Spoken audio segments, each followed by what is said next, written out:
Welcome to video number 3, figuring out your lead niche market. In this specific video, I'm going to help you pretty much brainstorm and get some ideas on which different lead niche markets that you can go into.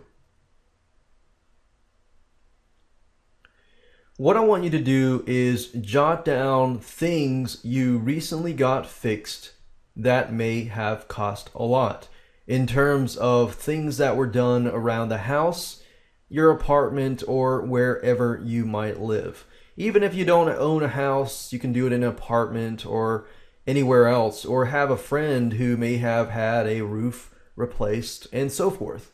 A lot of these niche markets will deal specifically with house fixing or house construction, maintenance, and things like that. But this can also apply to a lot of other niche markets as well.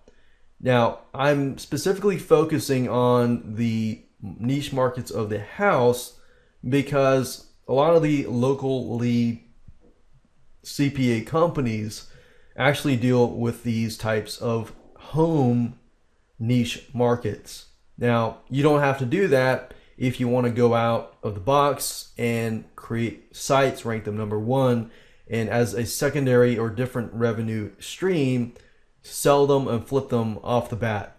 That's fine as well.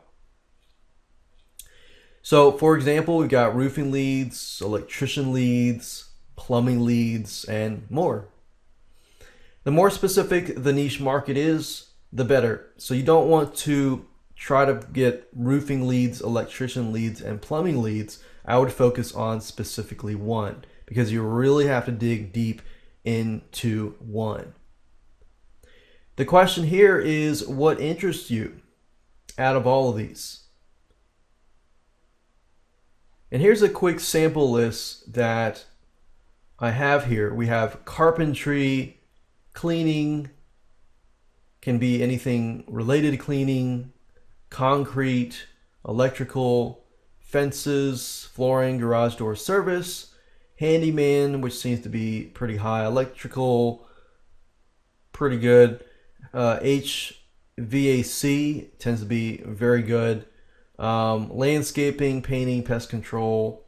So some of these can be seasonal, like pest control is usually year round, but usually during the summer, the pests usually come out of hiding, and then so you can go seasonal, plumbing, remodeling, roofing, and tile. So what out of this list actually interests you?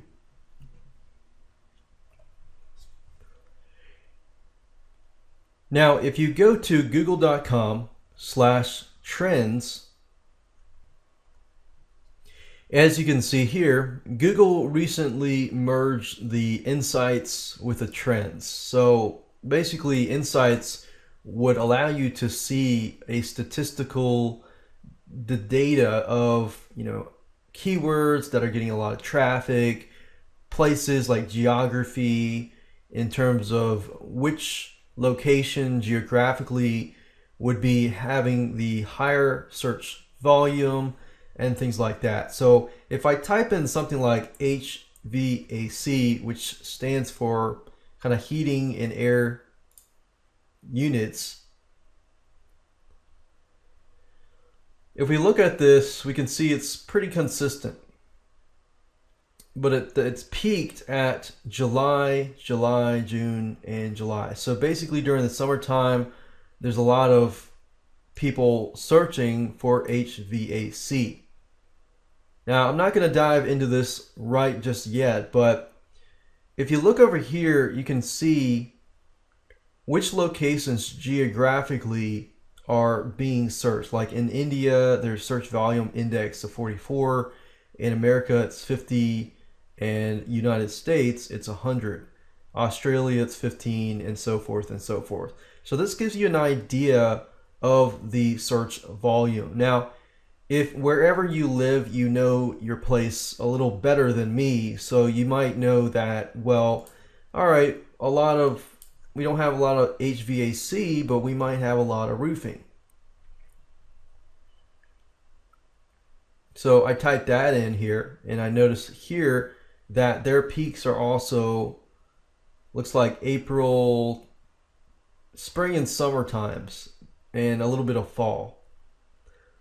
But here you notice the roofing, there's a lot of, like UK has 80, United States has 100, Canada has 76, Australia has 68, India has 14, South Africa has 46, and so forth.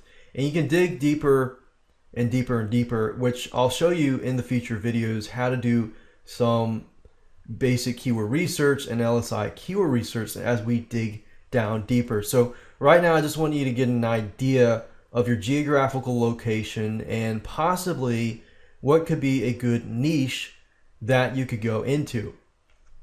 So I hope that gives you some ideas, because in the next video we're going to dig deeper and figure out the demographics of that specific niche.